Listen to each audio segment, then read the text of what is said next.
Blast off for another exciting adventure in outer space with Scott McCloud, Space Angel, in the story of the Gladiators.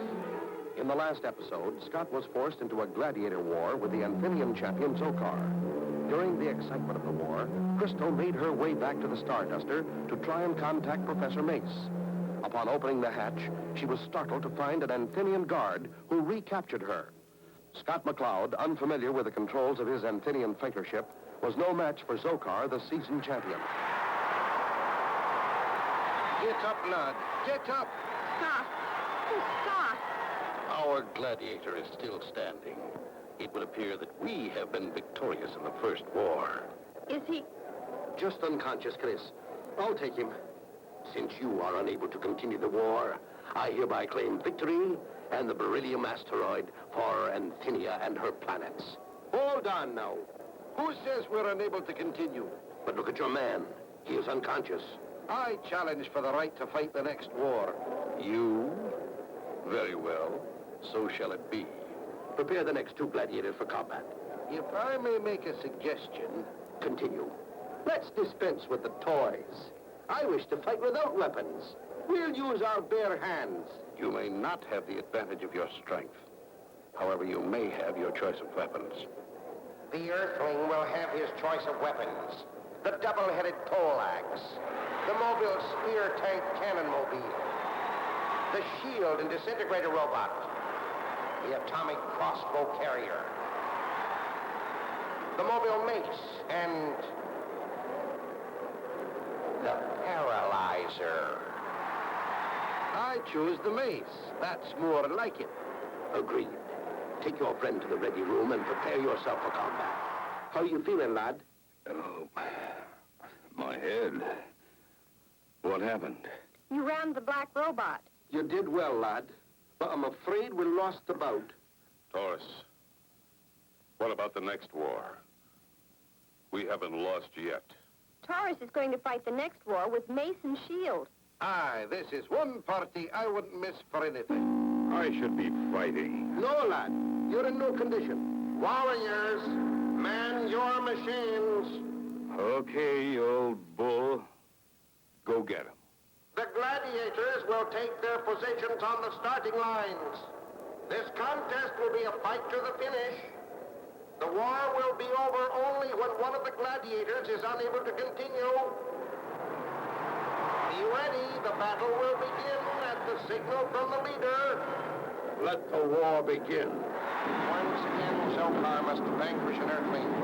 Now that he is warmed up, this should prove to be a simple task. The mace is most effective for close fighting. Make it quick, Zokar. Scott, I'm frightened. Don't worry, Chris. Taurus didn't come by his name accidentally. Watch him. Watch how quickly Zokar finds the range. This is it, citizens. Hold on to your helmets. Zokar will now make his move. Observe, citizens, how Zokar paints the Earthling out of position. Oh, Scott, this is brutal. I think Taurus could handle it. They're turning around. The last three battles fought with the mobile mace found Zokar an angry, vicious gladiator. This afternoon, he is the same. Watch, citizens, as our wonderful hero approaches for the slaughter. Goodbye, foolish Earthling. Take him, Zokar, now! Taurus! He's been hit! No, he's okay, Chris. Just lost his windshield. The Earthling has lost his protective head guard. Just one more blow, Zokar! Look out, you fool! Get him, Zokar! Get him!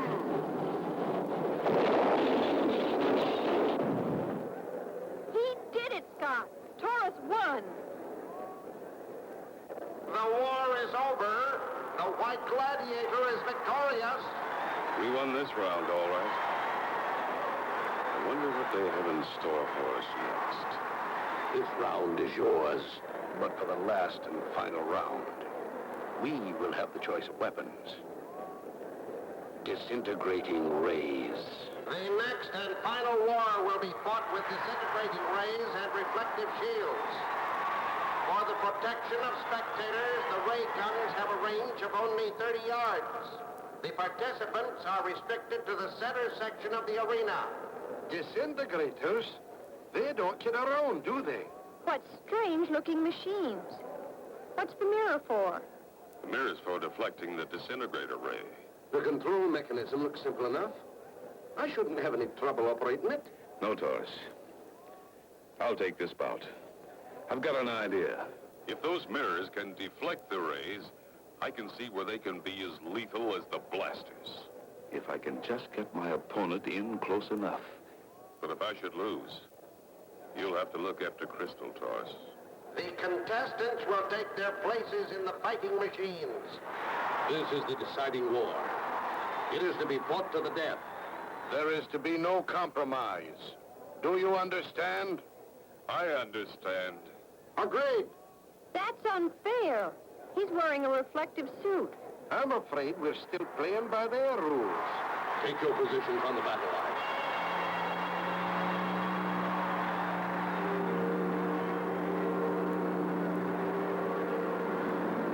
The contestants are in position. Begin the war.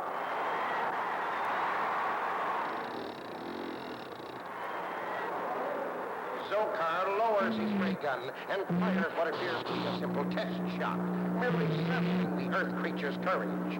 The Earthling is obviously afraid as he refuses to return Zokar's powerful rays. Taurus, why doesn't Scott use his blaster? He has to get the hang of the controls first, lass. Now watch this. Oh, that was a low shot, easily deflected by Zokar. Atta boy, lad. Now go get him.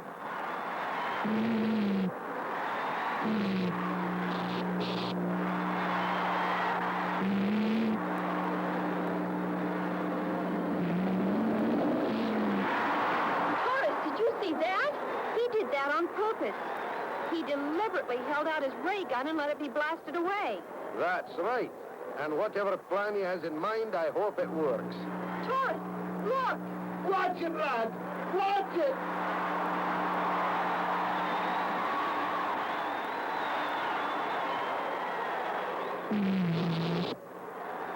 He did it! He won! Good work, Skipper.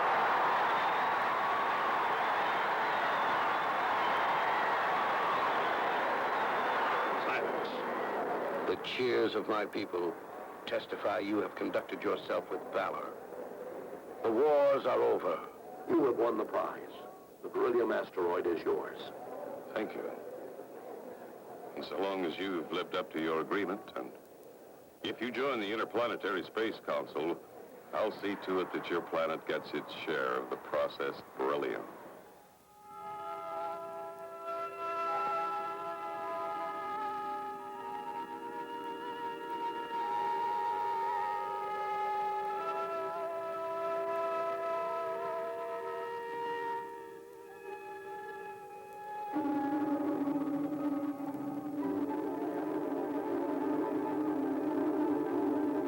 Where have you been, Scott?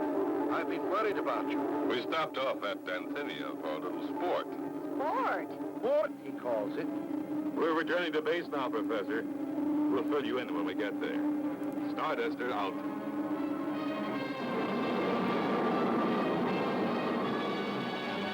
And so ends the story of the Gladiators. Don't miss the next exciting adventure of Space Angel.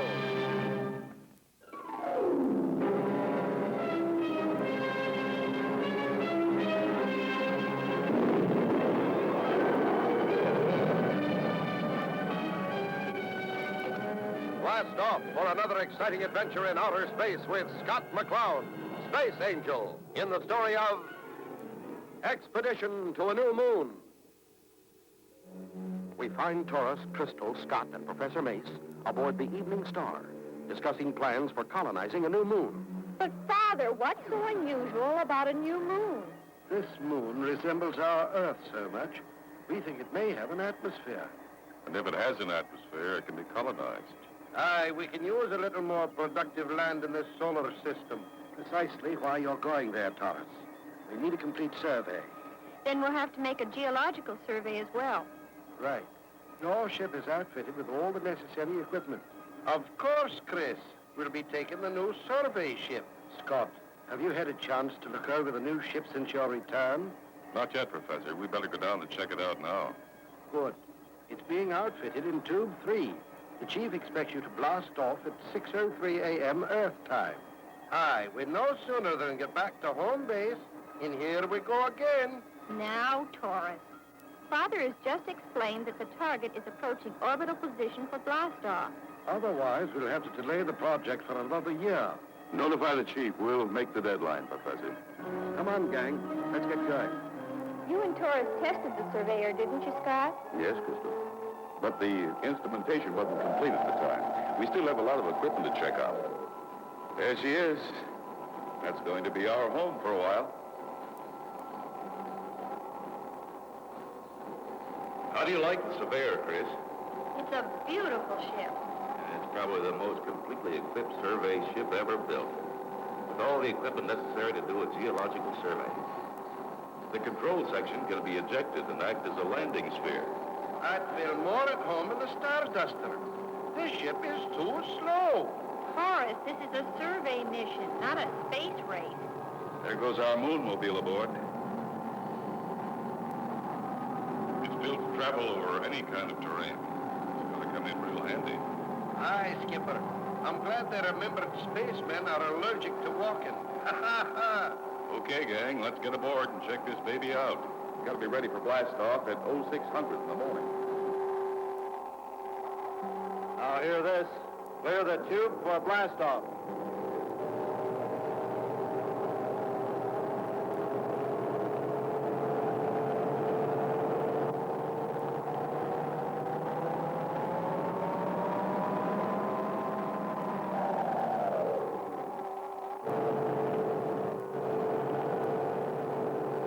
Reactors, go. Umbilical, go. Cabin pressure, go. Tube doors opening. Ready and counting. 10, 9. Angle of blastoff 320, vector 4. Correcting angle.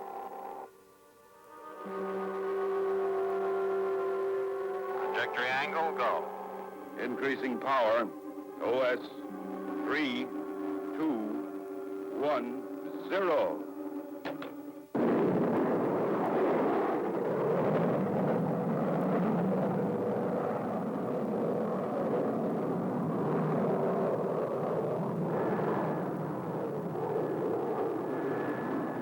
Trajectory good, approaching target velocity.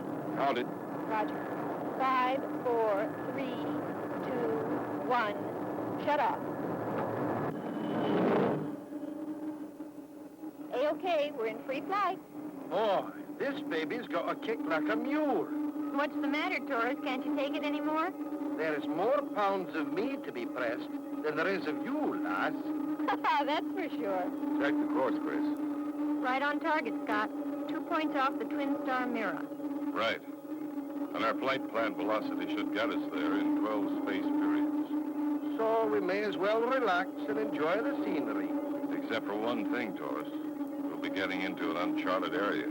Turn on your forward viewer and keep a sharp lookout. Okay, Skipper.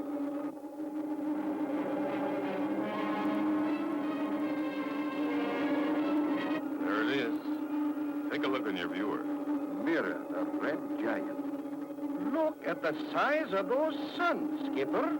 If we took our solar system and placed our sun in the middle of that red star, Mars would barely touch the surface.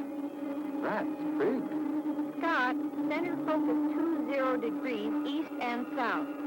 There's our moon. She's sure coming up fast, Skipper. Yes, we're intercepting its orbit head on. Prepare to reduce speed. Aye, Skipper. DX tubes ready for firing, sir. Give us a gravity count, Chris. 0.1, 0.2, 3, 4, 5. Deflect 2 degrees F. Fire 3.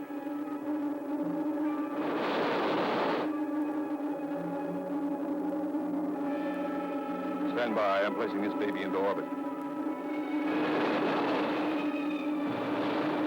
We're in orbit, Scott. Horace, prepare the landing sphere. Aye, Skipper. We're going to take a trip downstairs. There doesn't appear to be any atmosphere, Scott. We'll soon find out, Chris. we're not gonna go without our space helmet.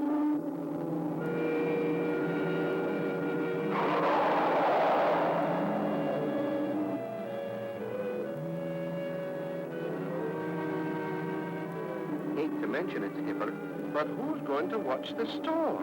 We can control the surveyor by remote control.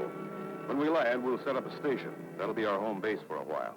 We'll land this big baby after we prepare a pad. Just thought I'd ask.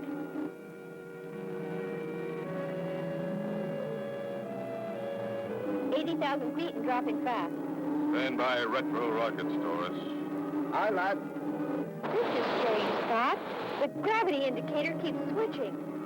Now it's negative. There it goes again. Reading. Well, now it's just about double Earth's gravity. So how do you make a landing, Skipper? We may begin hopping like a jackrabbit in another minute. 40,000. Fire retros. Must be gravity strips. Let's pick one and try it. Aye, Skipper.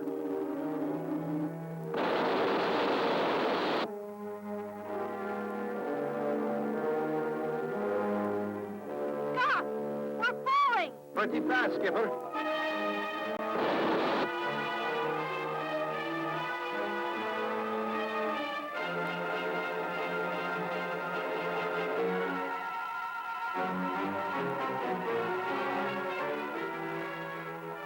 Phew!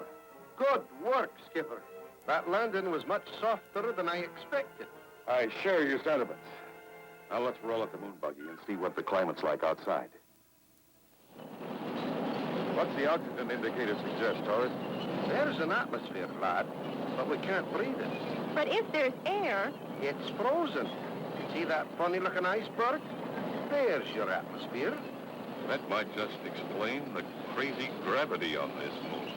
How do you mean, Skipper? At double Earth's gravity, the air must have been pulled down and formed into these glaciers. Notice how they appear in rows? Well, now that you mention it,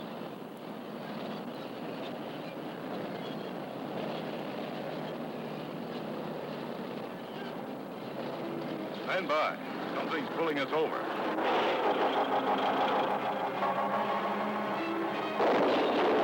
Are you all right? I can't seem to move, Skipper. I feel so heavy. it's hard to breathe, Scott. We're caught in one of those gravity belts. If I can activate this engine again.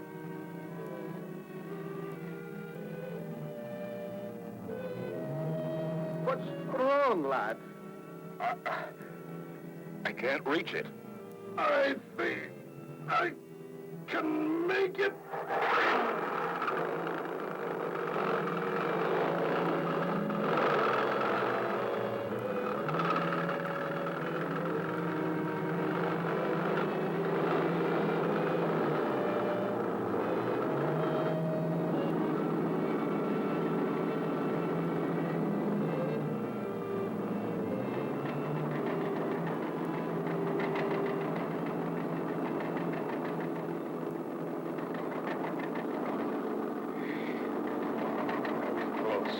Taurus, you're a bull. I felt so heavy I couldn't even blink my eyes. Clean living, Skipper. Before we do much traveling, I suggest we set up our lunar station and land the surveyor. Good idea, lad. This place is not too friendly, and I'd feel better if we had a home base to run to. Taurus, you roll out the shelter dome while I find a good spot to set her up. Okay, Skipper. We better hurry, Scott. We haven't much daylight left. You're right. Inside that creeping shadow, it's cold enough to freeze the atmosphere. Where do you want it, Skipper? Over there, Taurus. Here she comes. Good catch, Skipper. Okay. Everybody stand back.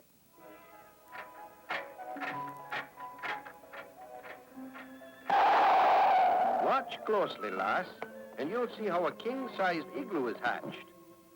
That should give us ample living quarters. Now let's attach the landing sphere and set up housekeeping.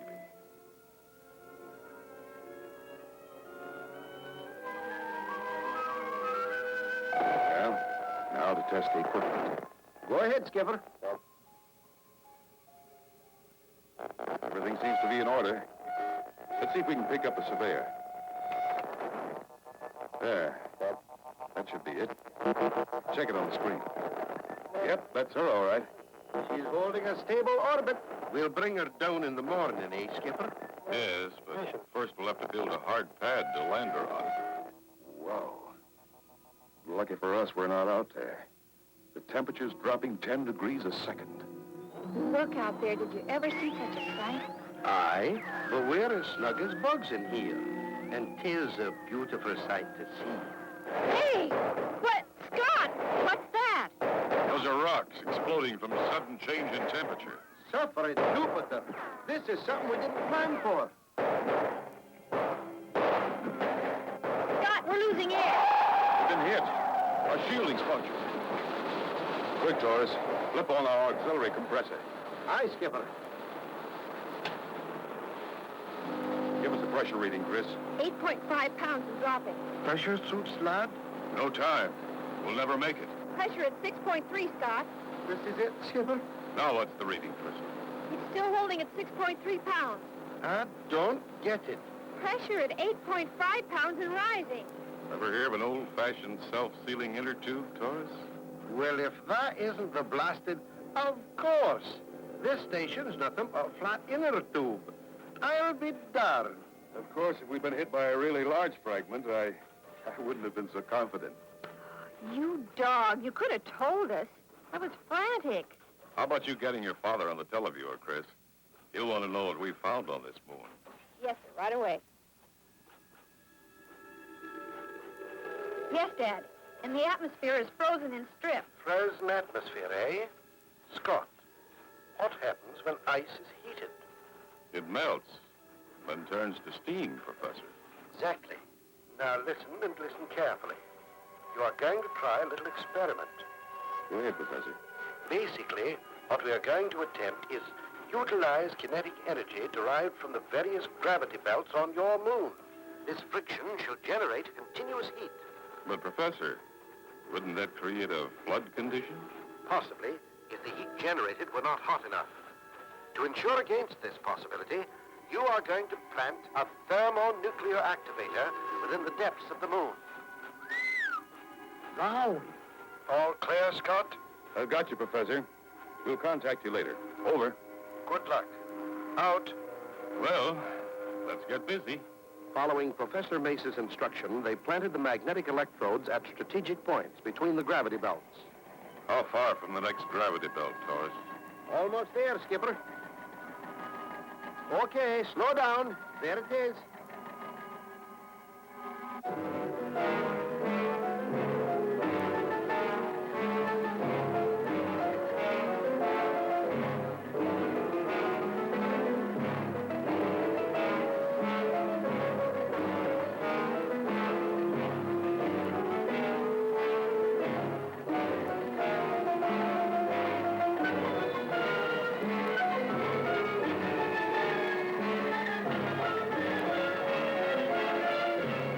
That should do it, lad. We've planted almost 200 of these magnetic electrodes. All right, back to the station. This next step is a doozy. I don't mind telling you, Skipper, I was scared silly when we planted that thermonuclear activator. What if it had gone off? Nothing could happen unless we trigger it. And that doesn't occur until we're a safe distance out in space. Then our job here is about finished, eh, Skipper? As soon as I check our circuits, we'll bring our ship out of orbit and blast off. Good. I'll prepare the landing pad while you're doing that.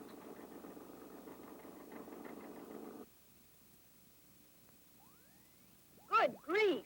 Pistol? It's the surveyor. Something's wrong. Look. Why, it's being pulled out of orbit. Look. It's falling towards the twin suns. Quick, Taurus. Activate remote controls on the surveyor. Aye, Skipper. Activated. Engines on. Facing nearer suns, Taurus. Maybe we can blast her out. Pressure up, lad. Fire when ready. Stand by.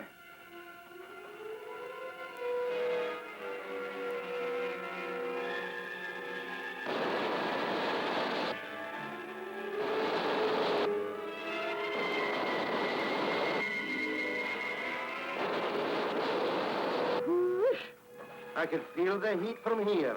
I'm changing the orbit path. The Surveyor will circle over us now.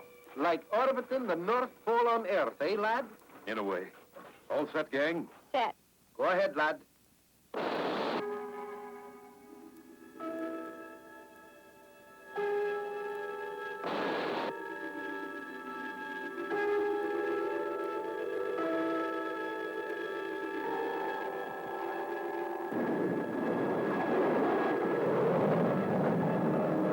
Switching to ILS, Chris. She's on the beam, Scott. Okay, Taurus, looks good. Extend landing legs. Roger, skipper.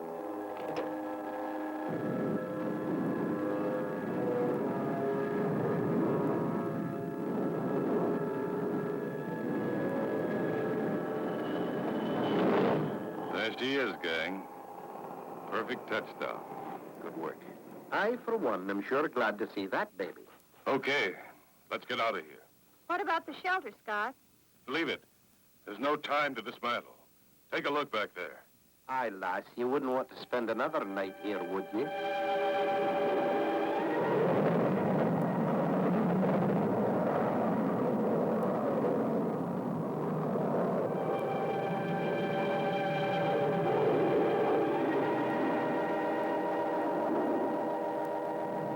Taurus, reading.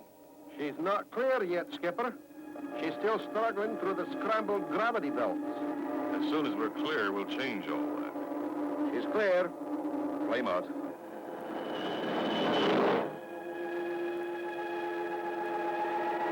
She's in free fall.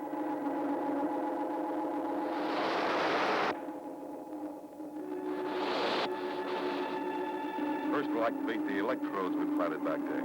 Get set, everybody. Here goes. Now, here we've got a grandstand seat.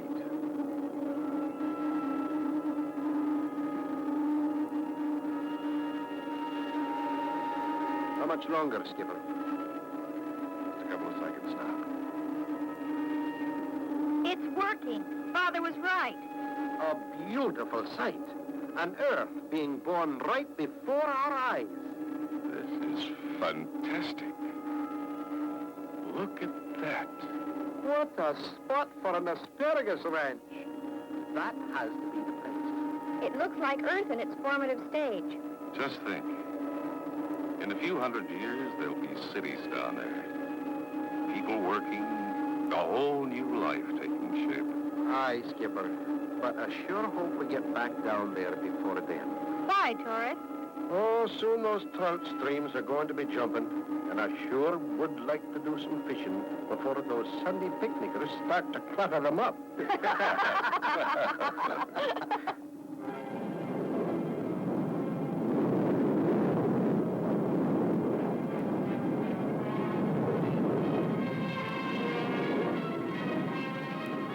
And so ends another exciting adventure with Scott McCloud, Space Angel.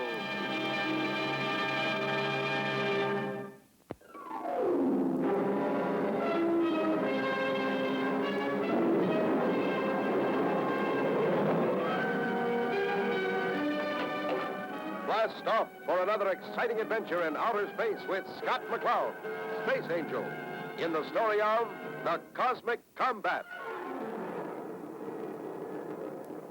Starduster to Earth Control. Preparing entry program. Speed to 5,000. Roger, Starduster. Clear on interplanetary lane. Firing braking rockets. All set, gang? Cooler on. Standing by, lad. All set, Scott. Here we go. We'll skip in to reduce friction.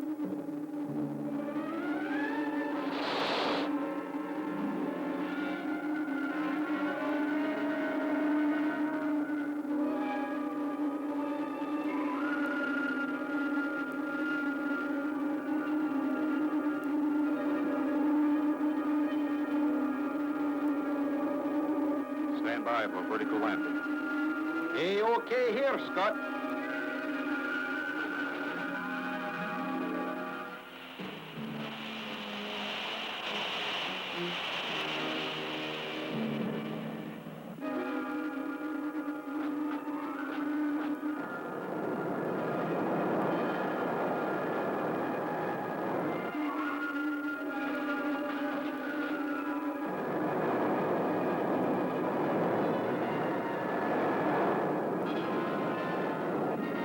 path tree of all equipment and personnel.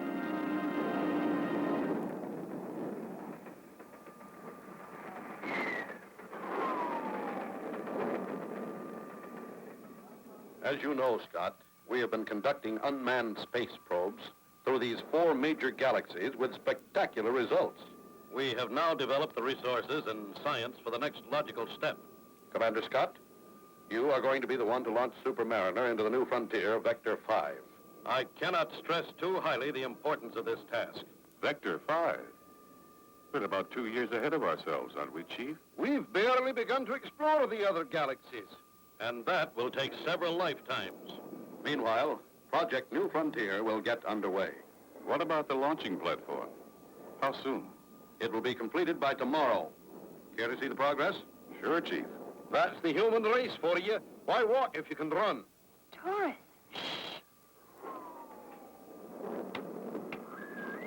The assembly crew is just about finished.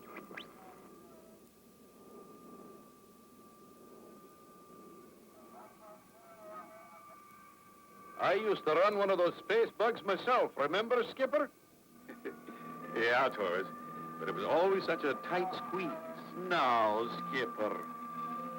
Here comes the fueling crew. We'll be using the new Plus X plasma fuel. Which responds to magnetic forces permitting the highest acceleration of magnetic particles. Right. Those little pods have enough power to blow up a whole planet if anything went wrong. That's why I want you to fire and observe from a distance by remote control. After the launch, Professor Mace will track and record for the Evening Star. Won't we need some special high-frequency equipment? Your remote control unit will be put aboard the Starduster tonight. You will blast off at 0600 hours. Oh, dear. The cry of the disappointed female. What is it, Crystal? I was hoping to have my hair done. It's been days. I guess some things never change.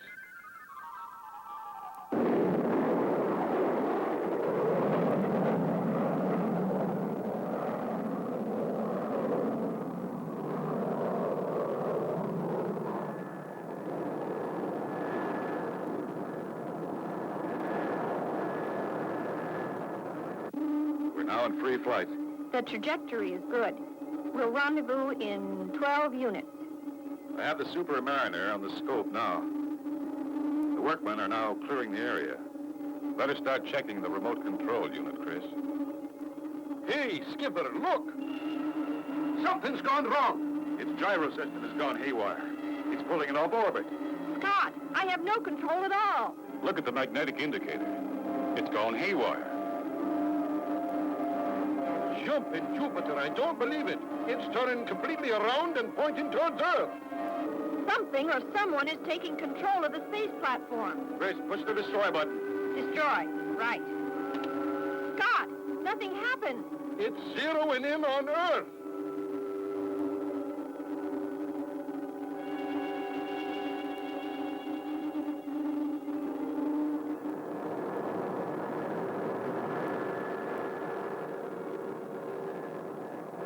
The engines are being activated. It's going to fire. Crystal, jam the high-frequency circuit. That should disrupt the signals that are controlling the Supermariner. Right, Scott.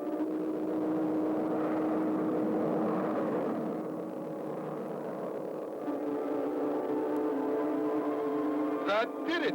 The Supermariner is lighting itself. It worked.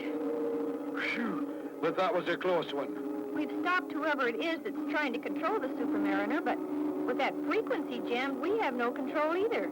We may have to board it and blast it off manually. We're coming up fast, Skipper. Right, Torres. Firing braking rockets.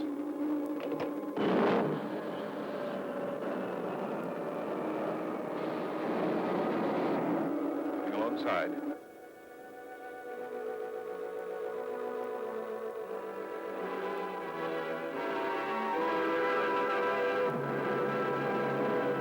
Look, Scott, here's your gremlin. The nerve center of the Supermariner has jumped its trolley. I don't think so, Crystal. More likely, other forces are trying to control it on a new frequency. Then we'd better get over there in a hurry. I'll go along. You two stand by here. Scott, look! Everything's gone haywire. Our electro-gyro is out. We're being reduced to space environment. We're losing gravity. Quick, strap yourselves into those seats. Oops! The G indicator shows 0. Taurus, push up forward and take the controls.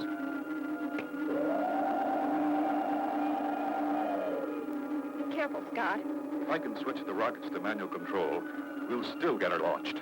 Better hurry, lad. I don't like the looks of things out there. On my way. Earth Control calling Evening Star. Come in, Professor Mace.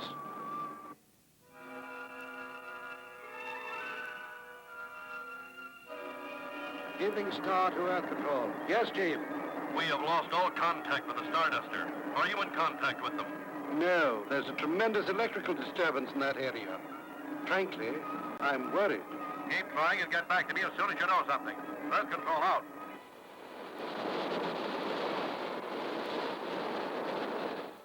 I'm almost there. Taurus, how's the pressure holding? 12% drop and fallen, Skipper. You and Crystal better get into spacesuits. Don't take any chances. I'm at the base now. On attempt, disconnect.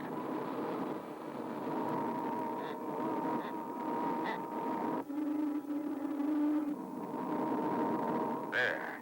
That seemed to stabilize it. Good work, Skipper. Scott, it can still blow. No problem. I've disconnected the firing circuits.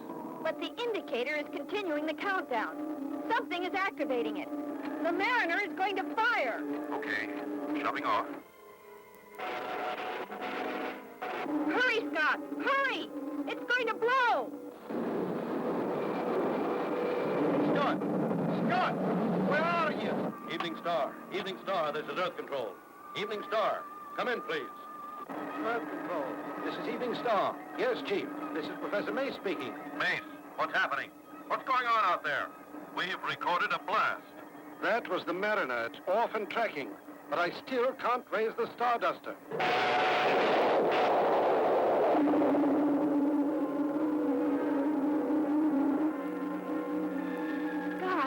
Scott, answer me, Scott. Here, Crystal. Hold on until I hit my topside air jet. Finally got control. How about in there? Not so good. The blast opened up a seam and we're losing pressure fast. Hang on, Chris. I'll be right there.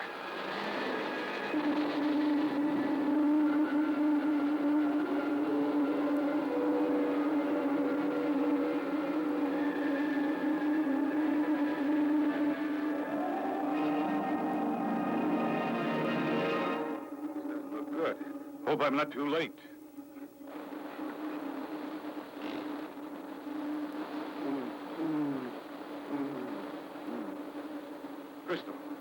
Crystal, are you all right?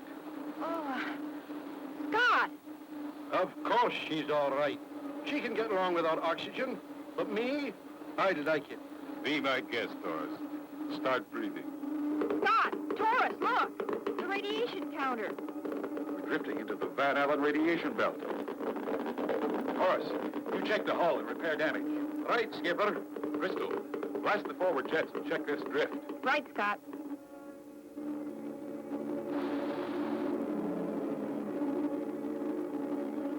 Starduster, calling Starduster. This is Evening Star, calling Starduster.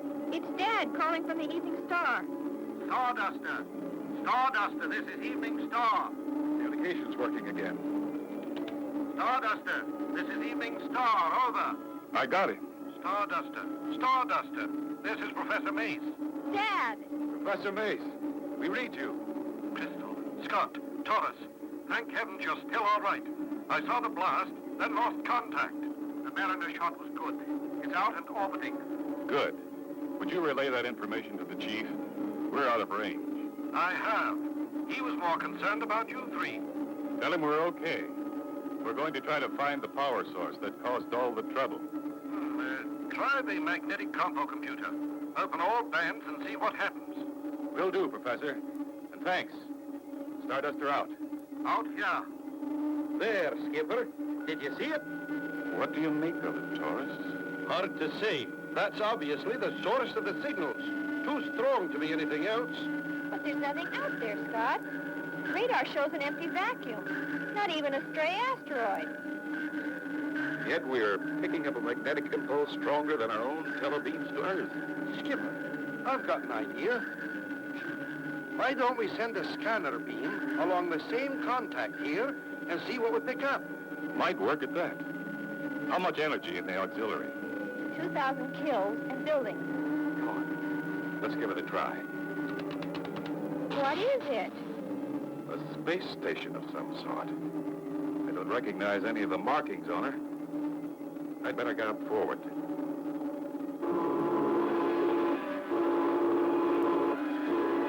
Meteors, Taurus? No, Skipper. Looks more like some kind of fighting craft. Fighting craft. Man your battle stations. Scott, who are they? I don't know. If they were friendly, they wouldn't be sending out fighters. Here it comes, Skipper. Roger. Stand by for attack.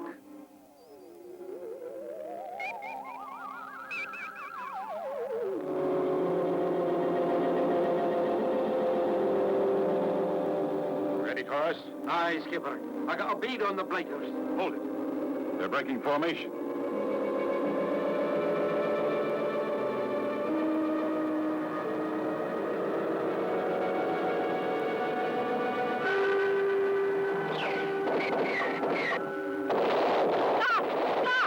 Hang on, gang.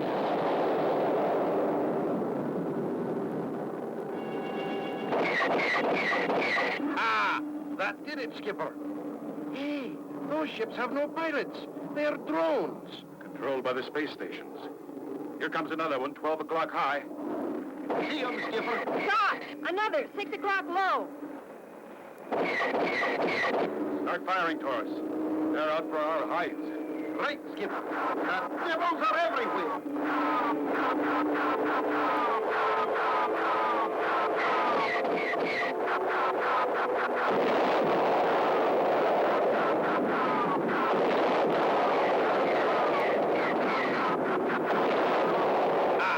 I guess that's showing 'em, eh, Skipper?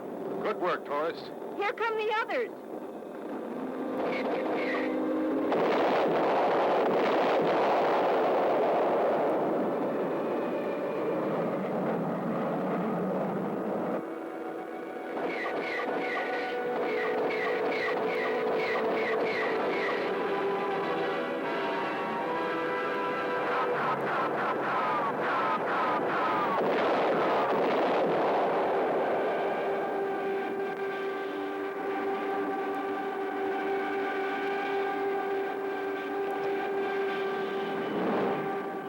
That's what I call great teamwork, Skipper. What flying?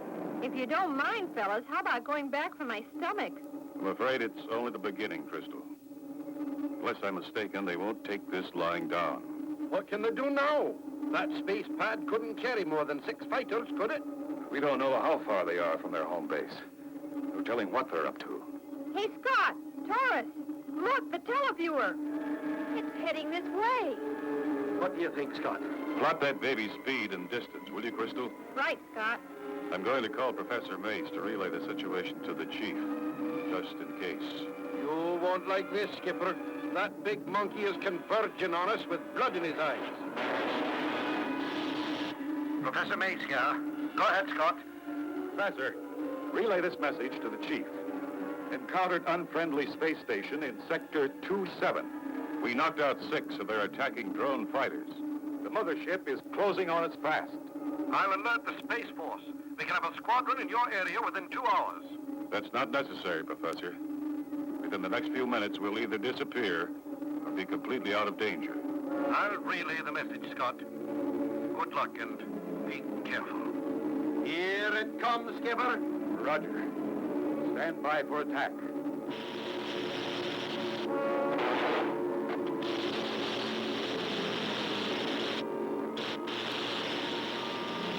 It's closing fast, Scott. Shall we stand here and slug it out? Not with that power pack. Be like a mosquito fighting an elephant. We need some diversionary action. If we were running away, we might gain an advantage and take them by surprise. Good idea, Skipper. What's your plan? I'll take off in the Dart, and you two remain here in the Starduster and be a decoy. Or rather a sitting duck, eh, Skipper? Oh, Taurus, this is no time for joking. He's not joking, Chris. Give me time to get away astern, and then take off. Big Nasty will chase you. And that'll give you a chance to sneak in from behind. You got it. And Taurus, try to stay out of its range. You'd better hurry. Big Nasty is closing in fast. Right. Taurus, stand by for launching the space start. Now to light a candle to this baby. You dropped out of sight like a bottomless pit, Skipper. Well, just hope he didn't see me. Good luck, Taurus. You're the one needing the luck, Skipper. Good hunting, lad. They are 10.5 astroleagues away. Hey, okay, lassie. Count them up. 10, 9, 8, 7, 6, 5, 4, 3.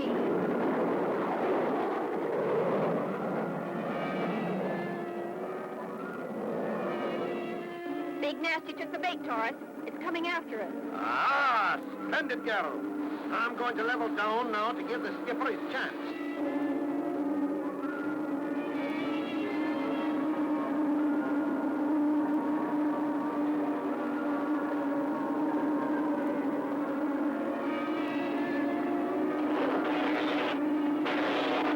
Uh-oh, Taurus. They've opened fire. Come on, Scott, wherever you are. I'm on his tail, Taurus, and firing.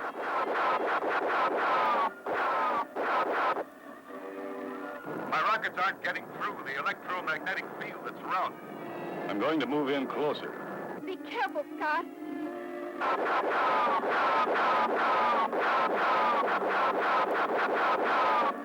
No soap. I'm going to attempt to land on Big Nasty. But, Scott, that electric field, you'll be burned to a crisp. I don't think so, Chris. My instruments record high voltage, but very low amperage. I hope you're right.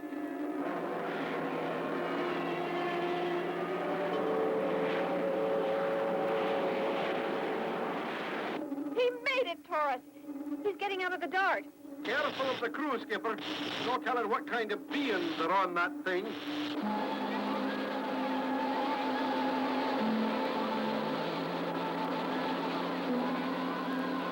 No beings, Taurus. It's remote controlled by computers of some kind. Whoever is fighting us must be millions of light years away and chasing you through electronic eyes. Maybe we can destroy the vision of this mechanical monster. Those must be the eyes at the end of the pods. That did it.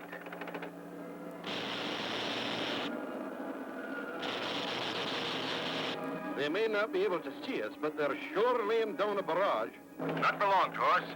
I think I found the electronic brain.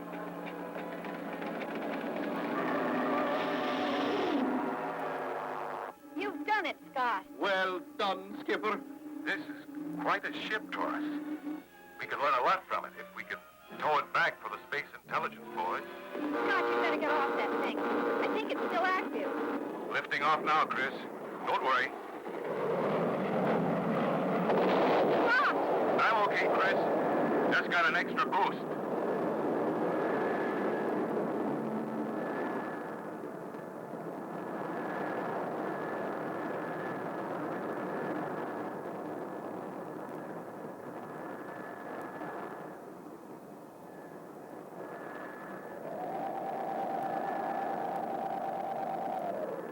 Whee, Skipper! I thought you'd never make it.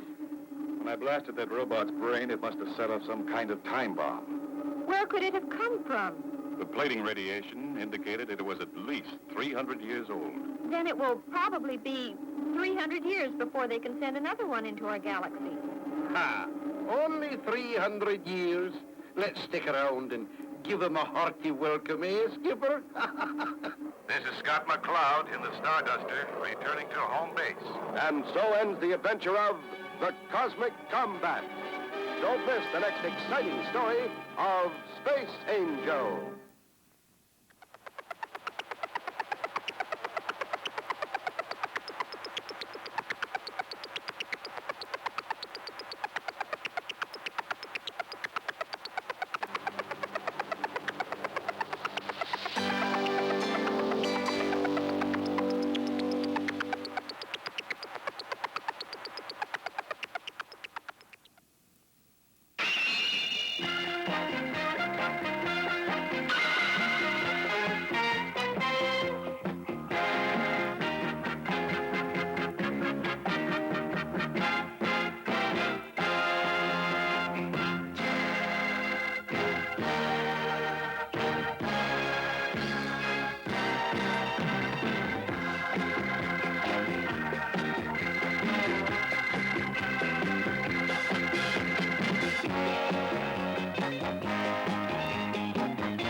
sea.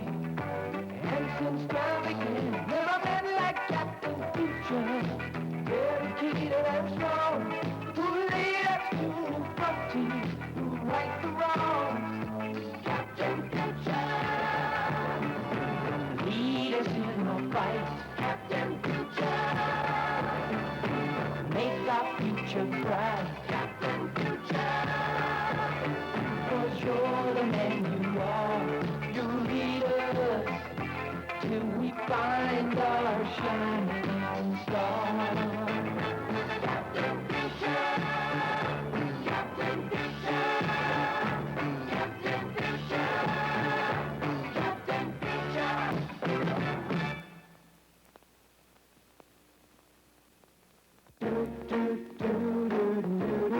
Whose little girl are you, little Lulu? Whose dreams are you gonna make come true today? Little Lulu, little Lulu, you got a way of doing what you do, making everything you do go right. So I say, little Lulu, don't go up. Every time I call, please show up. You make every day seem bright and new.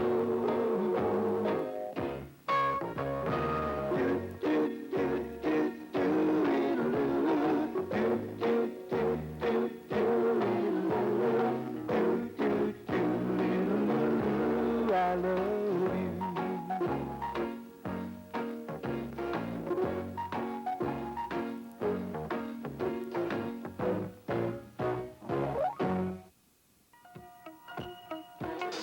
Hi, little angel, I'm glad that you're around. My little angel has 4 feet on the ground. You got a spot for everyone, warming like the morning sun, thinks that everything is fun again. Angel, you got the perfect name. Hi, little angel, what you got you share. My little angel is an answer to a prayer. She's got magic in her eyes, each day brings a new surprise. She makes magic right out of the blue. Angel, it's the perfect thing for you.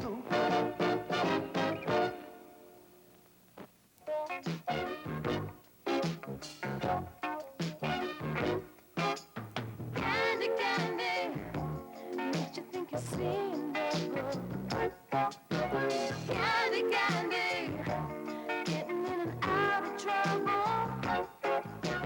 She can't help your broken heart to mend. She's one girl you can depend on.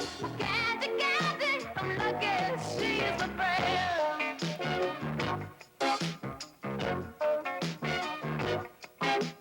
Candy, candy, gotta love the way about her.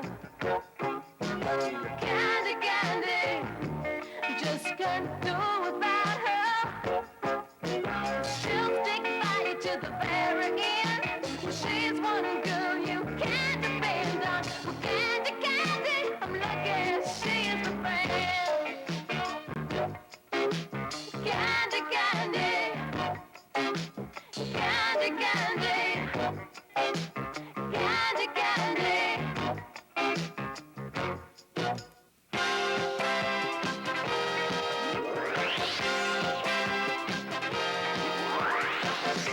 I'll be your captain. Come follow my dream. I'll lead the way with a bright cosmic beam. Show you wonders in space that you've never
Flippity flop, it's Andy Moon, they scowl. There are fortunes we can see.